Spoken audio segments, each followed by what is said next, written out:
প্রিয় দর্শক মণ্ডলী, আসসালামু আলাইকুম। আমাদের রাজনীতি চর্চায় আমরা আসলে পূর্বের গতানুগতিক মান্দাতের আমলের অসুস্থ রাজনীতি সমালোচনা, বিতর্ক এসব হতে বের হয়ে আসতে পারছি না, দুর্ভাগ্য। কিন্তু আমি বলবো, এখন সময় এসেছে জুলাই বিপ্লবের পর আমাদের নতুন স্বপ্নকে সামনে রেখে এখন আমাদের রাজনীতিতে একটি বস্তুনিষ্ঠ, কার্যকরী, ইতিবাচক পরিবর্তন দরকার। আমাদের রাজনৈতিক দলগুলো অভ্যন্তরে প্রয়োজনীয় সংস্কার সম্পন্ন করা উচিত। ডিনায়াল মোডে থাকলে হবে না।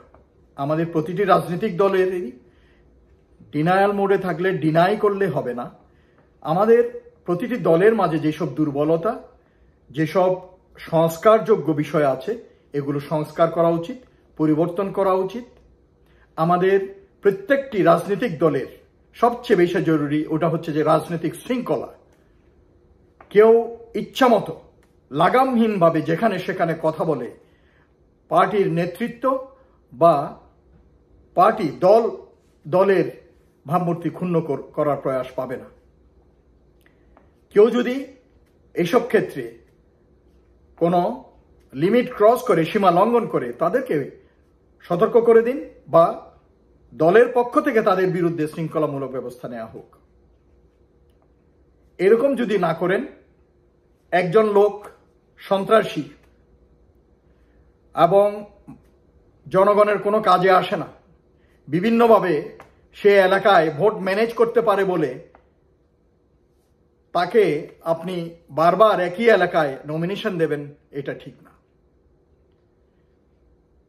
যারা সন্ত্রাসী, যারা অপরাধী, যারা বিভিন্ন দুর্নীতির সাথে জড়িত ছিল বলে প্রমাণিত হয়েছে, তাদেরকে আপনারা প্রত্যাখ্যান করুন।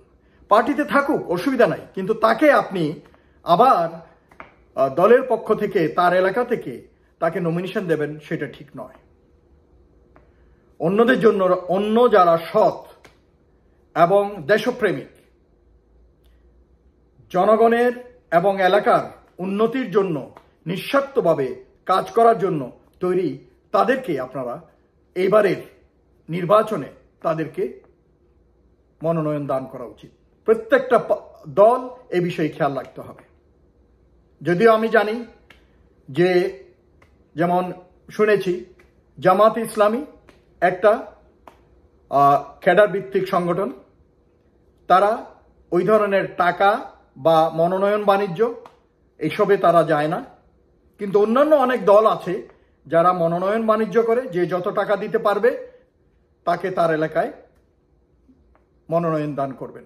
কিন্তু আপনারা যদি কার্যকরী কোনো বস্তুনিষ্ঠ কোনো পরিবর্তন আনতে চান, তাহলে আপনাদের উচিত সৎ দেশপ্রেমিক লোকদেরকে মনোনয়ন দান করা। এই বিষয়টির প্রতি প্রত্যেকটা পার্টি খেয়াল রাখতে হবে।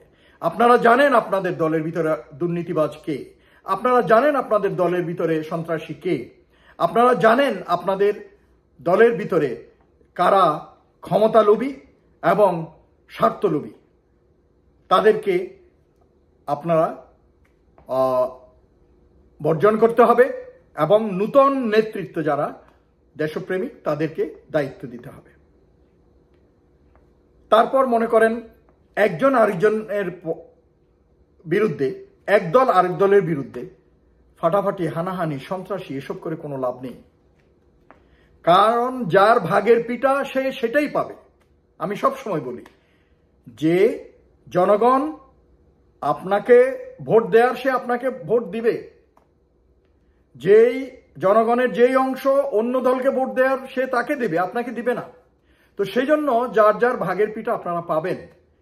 আপনারা এক দল আরেক দলকে প্রতিপক্ষ বানিয়ে জাতীয় ঐক্যে ফাটল ধরাবেন না এবং জাতীয় ঐক্যকে সুষ্ঠু এবং মজবুত করার চেষ্টা করতে হবে। আমাদের দলগুলোর ভিতরে, জনগণের ভিতরে বিভাজন সৃষ্টির জন্য আমাদের দেশের শত্রুরা নিরন্তর চেষ্টা করে যাচ্ছে। আপনাদের এই বিষয়টির প্রতি খেয়াল রাখতে হবে। যেমন সমালোচনা করলেই করা হয়। যেমন সেদিন শুনলাম জামাতে ইসলামী সমাবেশে এত লোক কেন হলো, বাট আমি আরেকজন বক্তা কয়েকদিন আগে একটা ইউটিউব বলতেছিল, তার সাথে সুর মিলিয়ে বলতে চায় যে এরা ওই ভাড়া করা লোক আনেনি, যেসব লোক উপস্থিত ছিল তাদের দেখেই বোঝা যায় তারা তাদের ডাইহার্ট সমর্থক কর্মী দেশের বিভিন্ন অঞ্চল থেকে এখানে এসেছে। এবং আমরা এটাও জানি ঢাকা বা বিভিন্ন এলাকায় যে তাদের মিটিংয়ে মিছিলে লোক আনার জন্য কিভাবে ওই যে বস্তি থেকে বা ওই যে কিশোর গ্যাং এদেরকে টাকা দিয়ে কিভাবে এনে এরা কাজ চালায়। তো দেখেন, আপনারা যে বস্তা পচা রাজনীতি করে আসতেছেন, বেহুদা একজন আরেকজনকে সমালোচনা করা, বিতর্কে আনার চেষ্টা করা, আঘাত করার চেষ্টা করা, নীতিকে কলুষিত করার চেষ্টা করা, এইগুলো ঠিক না। এই রাজনীতি থেকে আপনাদের ফেরত আসতে হবে। এই রাজনীতি থেকে ফেরত আসতে হবে। জনগণ এগুলো আর খাবে না। আপনারা সুষ্ঠু সুন্দর রাজনীতি করার চেষ্টা করতে হবে। কি সুন্দর! গতকাল দেখলাম জামাতের ডক্টর শফিক হসপিটালে অসুস্থ, তাকে দেখতে আসলেন বিএনপির মহাসচিব, আরো কয়েকজন নেতা। অদ্ভুত অদ্ভুত রাজনৈতিক শিষ্টাচার। আমাদের এগুলাই দরকার। আমাদের এগুলাই দরকার। একটা জায়গায় আপনারা ইলেকশন করতেছেন, দুই দলের লোক, এক দল হেরে গেল, আরেক দলের লোক রেজাল্ট বের হওয়ার সাথে সাথে তাকে আপনি ধন্যবাদ দেন। আগের সবকিছু ভুলে গিয়ে বলেন যে ভাই আপনার পাশে থাকবো, আপনাকে সহযোগিতা করবো, আপনি এলাকার জন্য কাজ করে যান। এই হচ্ছে রাজনৈতিক শিষ্টাচার। এই জিনিসগুলো আপনাদের শিখতে হবে। অশিক্ষিত, অভদ্র, ইনডিসেন্ট কিছু লোকজন আপনাদের বিভিন্ন দলের নেতাদের ভিতরে দেখি বক্তৃতা দেয়, কথাবার্তা বলে, মানে ঘৃণা লাগে, শুনতে ইচ্ছা করে না। এবং তারা কিন্তু আপনাদের দলের ভাবমূর্তি ক্ষুণ্ণ করতেছে।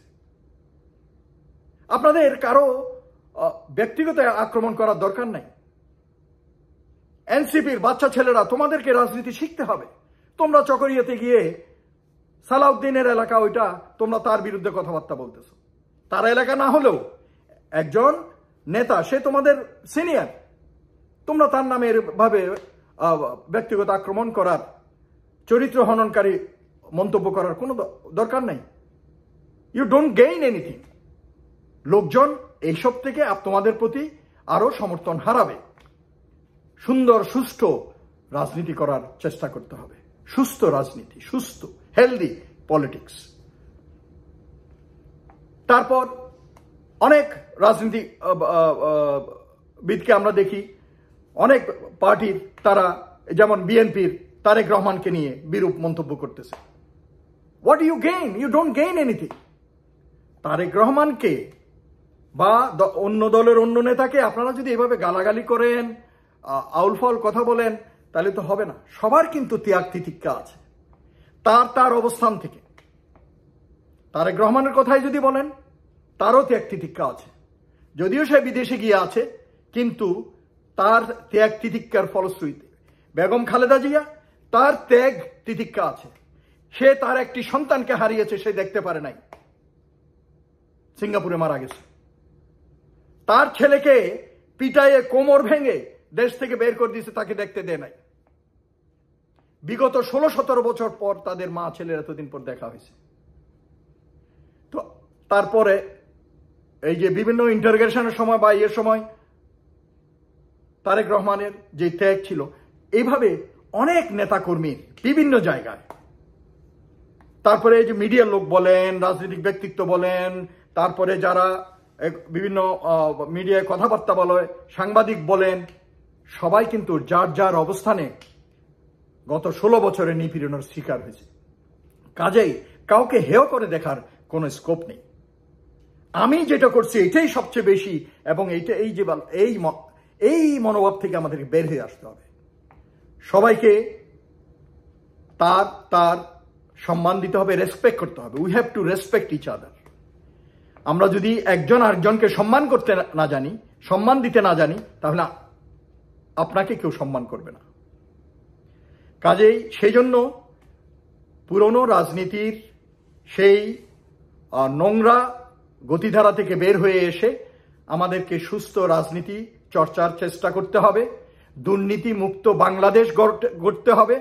সৎ এবং দেশপ্রেমিক লোকদেরকে দেশ নেতৃত্বের দায়িত্ব দিতে হবে, দেশ পরিচালনার দায়িত্ব দিতে হবে এবং এই যে পার্লামেন্টে সংসদে যাওয়ার জন্য তাদেরকে মনোনয়ন দিতে হবে, এই জিনিসটার প্রতি খেয়াল রাখতে হবে। সকল রাজনৈতিক দল এক হয়ে আপনারা কাজ করুন, তাহলে আপনাদের উপরে আঘাত আসবে না। কালকে এনসিপির উপর হয়েছে, আরেকদিন আপনার উপর হবে, যদি আপনারা এভাবে একজন একজনকে হানাহানি ভিতরে লিপ্ত থাকেন।